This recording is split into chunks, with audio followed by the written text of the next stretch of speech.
I'm striving for.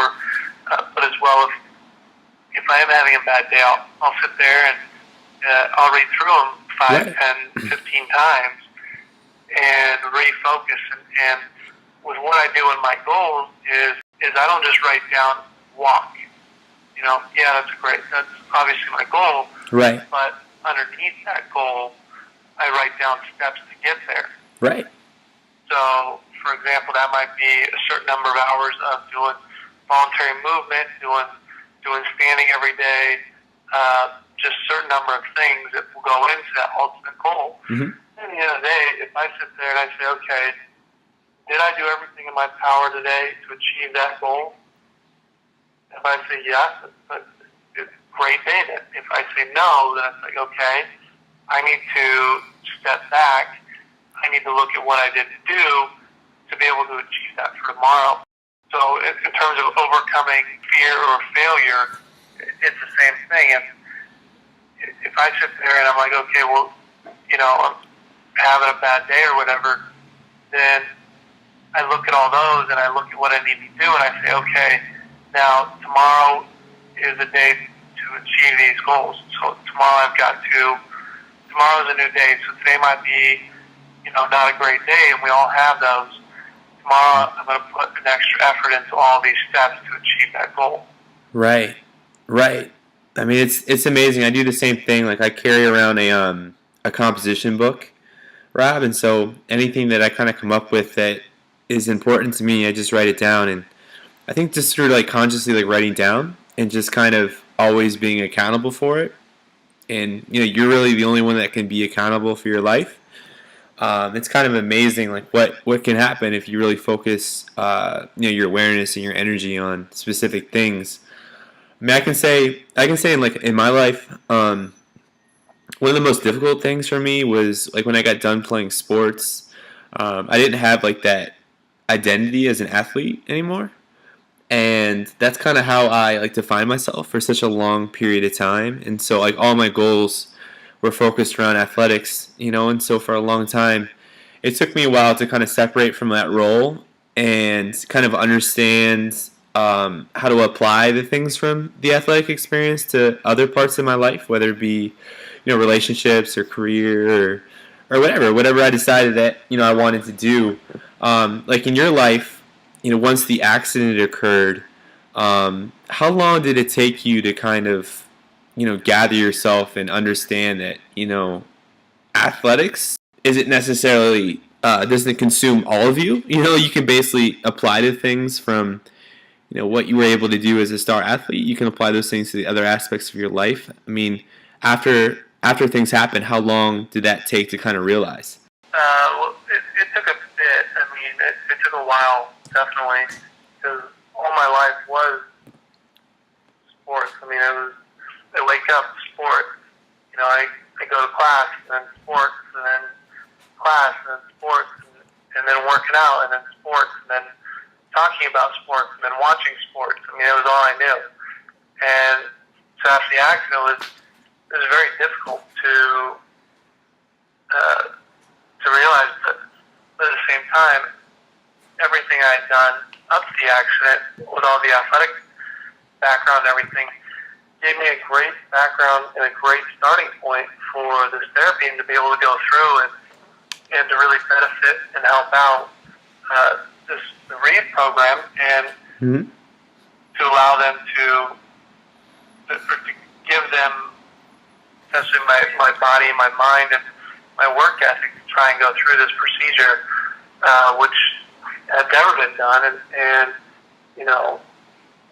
was a real honor to be able to be chosen for it and to be able to participate with them. But in terms of finding a role, a new identity, that was more difficult.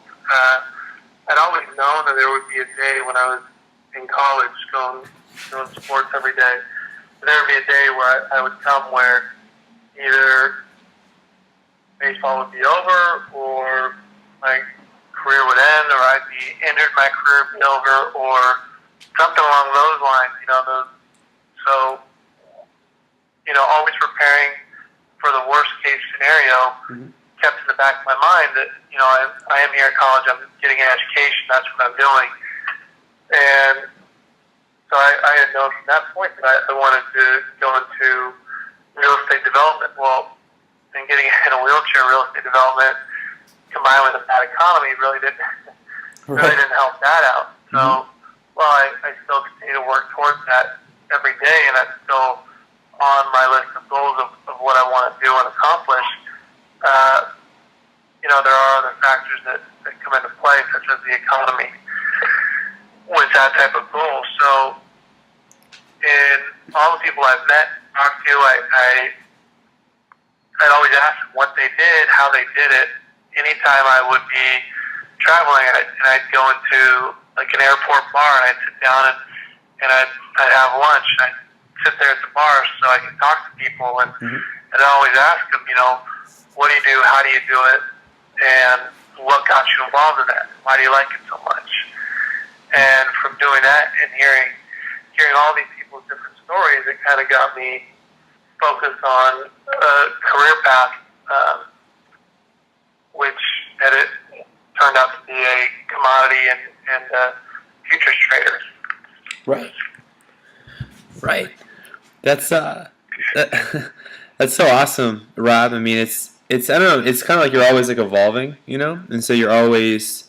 I mean, I've kind of found like with every you kind of like meet everyone for a reason. That's what I kind of believe in my life, and sometimes certain people come into your life and they open up new doors for you that you didn't necessarily see before, and by kind of being willing to try new things and experiment with new things, you kind of figure out what it is like you're really like passionate about. I mean, moving forward for you, I mean, what are your passions currently? I know you want to connect with people, you want to empower people. You're working with a couple different foundations, and you have your own businesses. Can you tell me a little bit about what your focus is moving forward with that? Yeah, the focus moving forward right now, I'm working on setting up a foundation, which I'll be working on all summer. Hopefully, my foundation will be up and running first part of the fall next year. Nice. Or this coming fall. And I want to be able to get back to kids, high school kids, college kids, but as well to give other people an opportunity or another perspective who doesn't matter their age, but who will look at their lives and think that they're in stalemate or think that they have it bad, and be able to give them a new way to look at not only life, but look at everything they're doing, and to really help them to get back, no matter what their age is, to set goals, continue to set goals, and work towards reaching those goals. And so I'd like to really get back and help out that way. As so many people have given to me. I believe that everyone at some point should be giving back and helping others, and that's how we continue to evolve, like you were saying, as individuals. Right. I mean, are there any like particular books or any experiences that you had growing up that you think could benefit younger generations? I know you mentioned Thomas Edison, and you mentioned Henry Ford's story. I mean, was there anything else that that jumps out in your mind that you think could help others? Types of stories I liked were individuals who would come from nothing and make a name for themselves, whether it was in sports or business, right, or those kind of aspects. Right. I mean, have you read anything recently that it's kind of had an impact on you? That would be good for maybe young professionals starting out. One book that I really like, and I've carried a copy with me since I was 16 or 17 years old. I carry a copy with me everywhere I go, and it's to Think and Grow Rich by Napoleon Hill. Yep.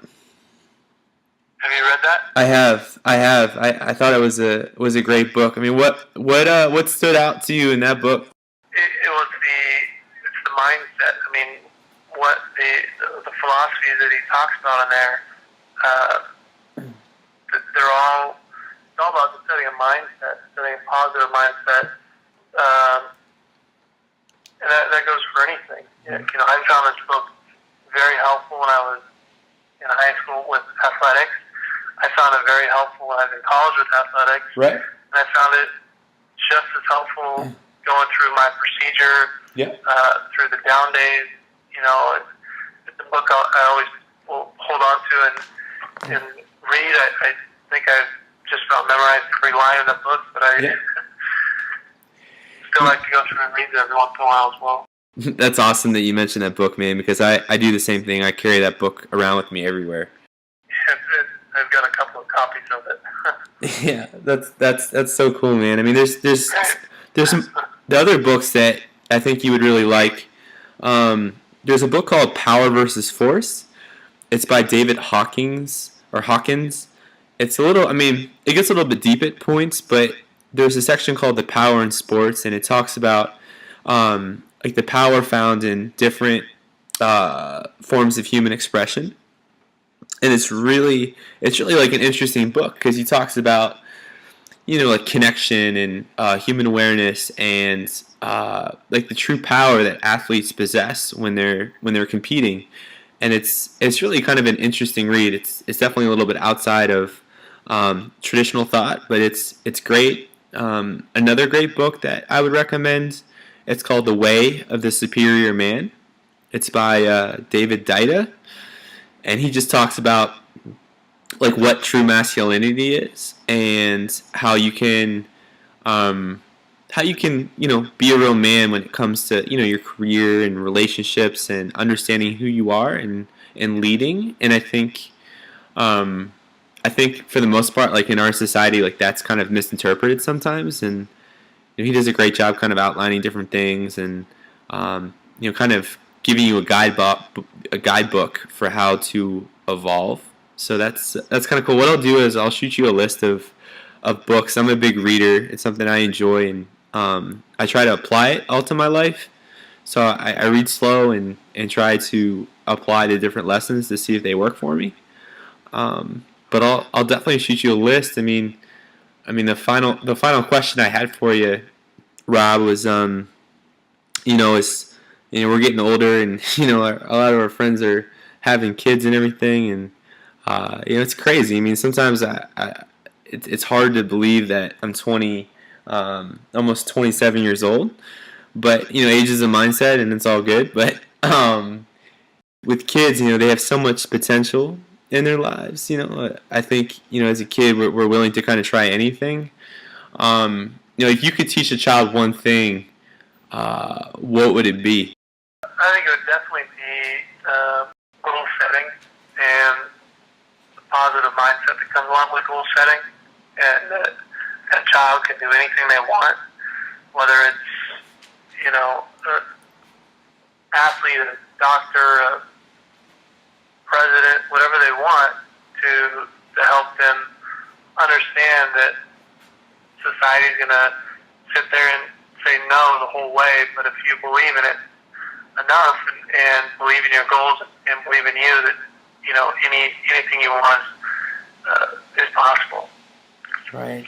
I mean, I couldn't agree more, man. And I appreciate you answering these questions, Rob. It's an honor to talk to you.